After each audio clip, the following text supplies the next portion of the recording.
Всем огромный привет! Рада вас приветствовать на своем канале любителей готовить дома. Сегодня хочу поделиться с вами рецептом приготовления творожно-тыквенной запеканки. Осень, время тыквы. И в продолжение этой темы у меня, кстати, есть на канале рецепт приготовления кексиков из тыквы. Загляните, пожалуйста, посмотрите. И сегодня хочу продолжить эту тему, приготовить творожно-тыквенную запеканку. А для этого нам понадобится, я взяла 380 грамм тыквенного пюре. Тыкву я почистила, порезала и немного подварила, а потом запюрировала. Вы можете запекать в духовом шкафу, как вам удобно. И 360 грамм творога у меня здесь. 2 пачки творога 6%, 4 яйца, потому что 2 яйца у меня пойдет в тыкву, 2 в творог, 2 столовые ложки кукурузного крахмала, столовая ложка пойдет в пюре для тыквы, а столовая ложка пойдет в творог, 2 столовые ложки манной крупы, точно так же по ложке туда и туда, 5 столовых ложек сахара, я разделю его тоже пополам, и здесь у меня сметаны 180 грамм, я положу по 2 столовые ложечки и в тыквенное пюре, и в творожное пюре. А что мы делаем, как мы делаем, сейчас все вам расскажу. Сейчас я творог наш пробью вместе с сахаром. Сюда добавлю 2 столовые ложки, даже 2,5 столовые ложки сахара. Забыла сказать еще, что нам понадобится чайная ложка разрыхлителя туда, и, конечно же, ванилин. Значит, я переложила в мисочку 2 пачки творога, 380 грамм, и сюда сейчас буду добавлять сахар. Вот, пробью творог с сахаром блендером и сразу же сюда отправлю 2 столовые ложки сметаны. И все это тоже вместе пробью. Творог со сметаной с сахаром пробила. Теперь отставлю это в сторону и собью 2 яйца в пышную пену. Добавлю немножечко щепоточку соли и собью 2 яйца в пышную пену. Взбила 2 яйца. Теперь отправлю их в наш творог.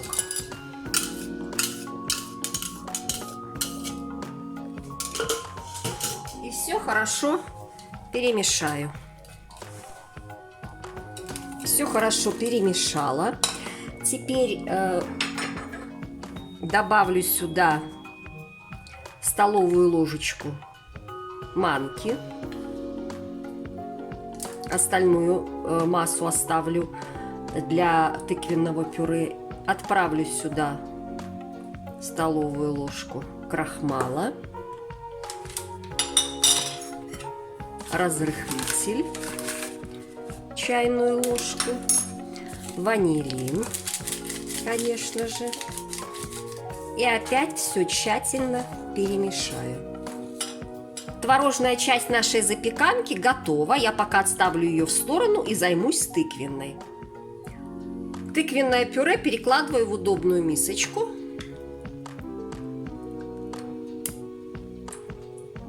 Вот. Добавляю сюда оставшийся сахар. И все хорошенечко перемешиваю. Добавляю сюда тоже 2 столовые ложечки сметаны. Это получилось по 90 грамм нашей смеси. И опять все хорошо перемешиваю. Ой, какая красота!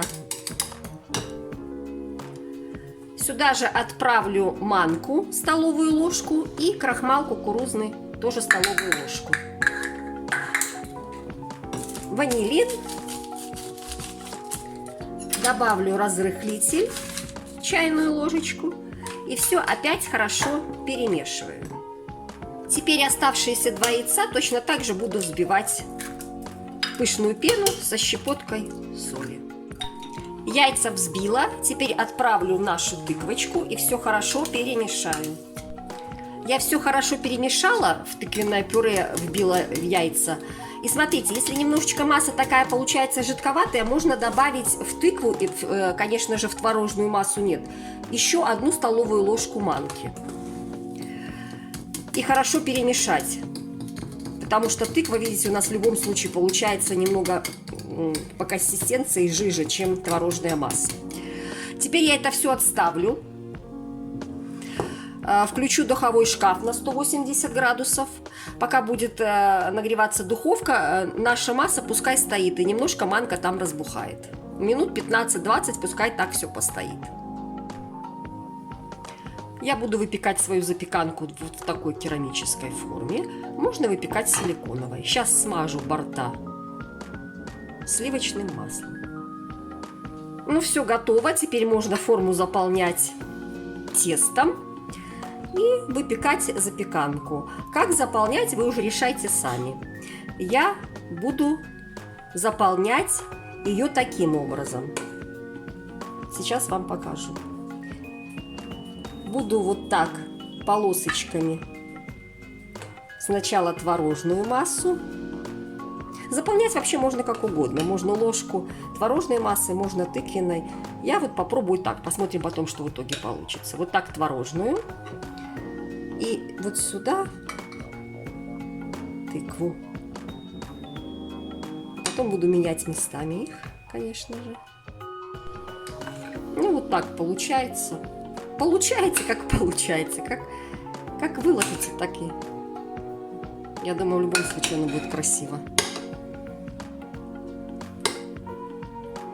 Оно все равно растекается, соединится между собой.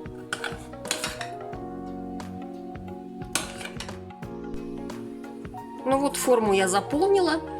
Теперь можно изобразить, да, всеми нам знакомые фигурки, цветочки. Можно зубочисткой, можно просто палочкой. И все, отправлю сейчас в духовой шкаф, ну, на час, я думаю. Достала запеканку из духовки. Целый час готовилась она. Вот смотрите, как хорошо запеклась. Сейчас ей дам полностью остыть, достану и покажу ее в разрезе. Запеканка остыла. Я ее выложила на блюдо. Прекрасно пропеклась. Сейчас разрежу и посмотрим, какая она внутри. Немножечко присыпала сахарной пудрой, разрезала запеканочку. И смотрите, какая она получилась замечательная, красивая. Вот вам еще кусочек покажу. Смотрите, какая красота. Готовьте, пожалуйста, с удовольствием. Заглядывайте на мой канал. Ставьте лайки, друзья. Делитесь этим видео, если оно вам понравилось. Оставляйте обязательно комментарии, как вы готовите запеканку. Всего вам самого хорошего.